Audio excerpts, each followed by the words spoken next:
Hi, I'm so glad you're in the kitchen with Mom. Up on today's menu, we are going to make an easy peasy dinner, meatloaf. Now, before you turn your nose up at that, it's just basically a big old meatball. There are a few things that you can do to make your meatloaf extra special, one of which I'm going to show you. We're going to put a surprise inside. As far as seasonings goes, there's lots of varieties you could choose from, but I just picked a packet up at the grocery store. A company has spent a lot of money trying to figure out the best meatloaf seasoning, so I'm just going to go with that tonight.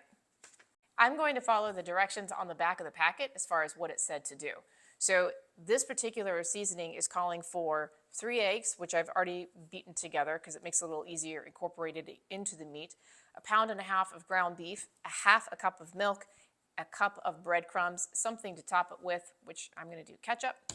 And then I have my mozzarella cheese, which I'm going to show you how to put inside of a meatloaf. Now this is my own special thing, and I think it makes the meatloaf extra special.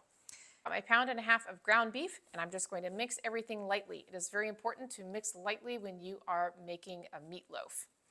Once I have everything mixed, I'm going to separate out about 3/4 of it. I'm going to keep 1/4 of it in the bowl, and I'll show you how I make the well, put the cheese in, and spread the top.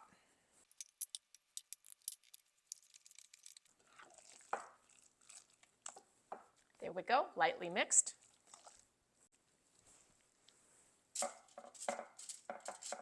I did line my pan with foil, much easier for cleanup. That's about 3/4 of it, and I'm going to just spread it into a loaf shape. I've got it in my loaf shape, so now I'm going to make a well in it. This is where I'll put the mozzarella cheese. I've made the well, put the cheese in. Now I'll take this remaining meat mixture, place it on top, spread it out, and seal it up. All sealed up, I am going to wash my hands before I put the topping on. My seasoning packet said to top it with ketchup, so that's what we're going to do. You can follow the baking directions that are on the packet, or 350 degrees for about an hour is about how long a meatloaf this size should take.